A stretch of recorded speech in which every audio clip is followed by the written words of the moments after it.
Continuation of Chapter 11. Without the true religion, no real civilization. Saint Pius X replies in anticipation to the Second Vatican Council's summons to build up the world and civilization by declaring that it is, quote, an undertaking which is above all religious in character, end quote. Quote, for there is no true civilization without a moral civilization, and no true moral civilization without the true religion. It is a proven truth, an historical fact. End quote.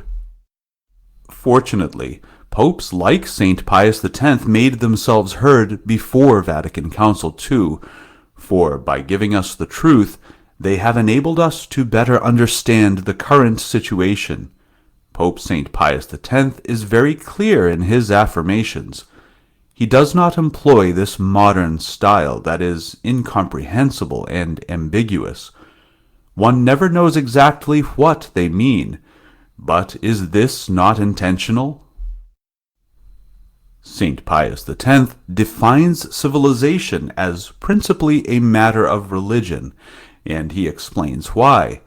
Quote, for there is no true civilization without a moral civilization, end quote. A people's morals are an essential element of civilization. There is no true moral civilization without the true religion. It is simple. It is a clear, undeniable fact. Quote, it is a proven truth, an historical fact, end quote.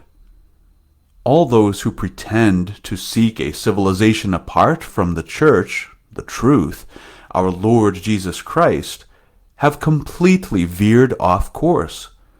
As the Pope says, it is an historical fact. To be convinced of this truth, it suffices to reread history. And the new Sionists are wrong to pretend that, quote, they are merely working on the ground of practical realities, where differences of belief do not matter. Their leader is so conscious of the influence which the convictions of the mind have upon the result of the action, that he invites them, whatever religion they may belong to provide on the ground of practical realities the proof of the excellence of their personal convictions. End quote. Again, this is what we are witnessing now, and which we frequently have occasion to observe. For example, nowadays one speaks frequently of the three great monotheist religions. According to the logic, these three monotheistic religions should unite to create a better world.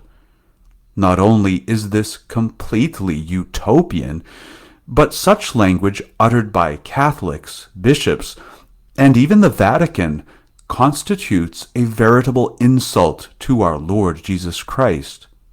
To thus put the Muslims, Jews, and Christians on a par is untenable. Beside the fact that such remarks are in some way blasphemous, the attitude maintained by the Vatican is completely illusory. The errors propagated by the Vatican, however, do not call into question the promises of our Lord on the infallibility of the Pope and his assistance to the Holy See. Over the centuries, there have indeed been some errors made by the popes in carrying out their duties, but they never violated the Church's universal doctrine on faith and morals. Impossible to be both Jew and Catholic. All these utopians who betray the duties of their office did not escape the slap they were given when a cardinal went to a meeting with the Muslims under pretext of creating a kind of Catholic-Islamic union. he was quite correctly despised and treated in an odious manner by the Muslims. It was a good lesson he well deserved to receive, for the utopians refuse to believe history. They do not believe what the popes have taught, and they do not believe the truth of our Lord. If they imagine they can reach an understanding with the Muslims, they are badly deceiving themselves. The Muslims hate the Catholics. The same goes for the Jews, as the Rabbi Kaplan said recently to the new Archbishop of Paris, who affirmed that he is both Catholic and Jew.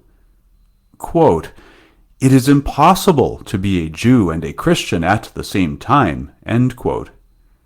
That would be like a round square. Of course, he is right. The Jews are the inheritors of those who crucified our Lord, and they boast of the fact, because for them our Lord was not the Messiah. They are still waiting for him. Being the inheritors of those who crucified our Lord, they are essentially against the Church. It is impossible to be simultaneously a Christian, that is, a disciple of Jesus Christ, and a Jew. Now, if they are Jews like the Blessed Virgin, Saints Peter and Paul, and all those who converted and became disciples of our Lord, and yet remained Jews because they were by nature Jewish, this goes without saying. Had the Archbishop of Paris meant that, there would have been nothing to remark. Even the chief rabbi could only have said that he was powerless to prevent a Jew from converting to Catholicism.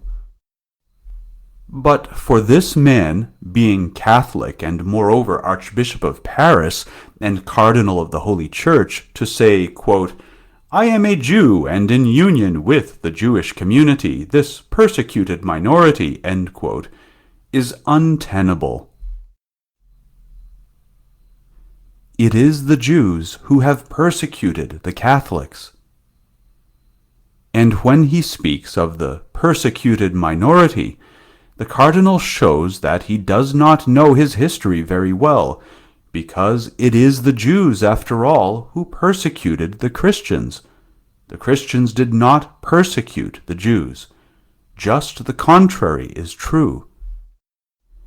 If it were necessary to set them apart in what were called ghettos, as existed at Rome, Venice, throughout Italy, and in all the great Catholic cities, it was to protect them. But they enjoyed great liberties and even privileges. They carried out their trade and business in all tranquility and freedom. And in these ghettos, which signifies a place where Jews lived apart, they were officially protected by the Church. As for them, as soon as they could, they worked against Catholics. They have always worked against the Church. They have never been willing to accept submission to the laws of a Christian state. They have always remained outside, and this in every domain. It is thus that they have been able to get control of all the financial institutions, all the while refusing to recognize the laws of the countries in which they lived. It is fantastic. There is no people or race or foreigner who lives in a country who insists that he dwells there, but refuses to submit himself to the country's laws. The Jews refuse to submit to the laws of a country because they are Jews. I am a Jew. I cannot submit to the laws of a Christian state. This is the reason why it has happened that they have been persecuted for practicing usury, for remaining segregated, and for not working for the common good. Hence, it is obvious that it is impossible to act in concert with these people. A Muslim adage puts it, quote, "Kiss the hand you cannot cut off," end quote. Yes, only force can intervene. When force is present, they kiss the hand, but when it is they who wield the force, they chop off the hand. It has always been so. Recently, The newspapers reported that the Egyptian Muslim communities have decreed that any Muslim who converts to Catholicism will be put to death. The representatives of these Muslim communities wanted to see this clause inserted into their constitution, or at least have this decretal ratified by official acts. The newspapers reported it because it is an official decision. Any Muslim converting to Catholicism would suffer the death penalty. It is forgotten, but this is the reality of Islam. For the Muslims, only Islam exists, and everyone must be subject to it, either by becoming Muslim or by being the slave of Islam. It is one or the other. It is thus that they set about reducing to slavery all those who refused to submit. Remember the religious orders of the Trinitarians and of Our Lady of Ransom, which were founded to deliver captive Christians who were being held in bondage by the Muslims. For centuries, the Muslims would raid all the coasts of France, Spain, and the Mediterranean, seizing Christians whom they made slaves. This is still in their mind. If they could do it tomorrow, they would resume these ignoble practices. One must not imagine that their frame of mind has changed in the least.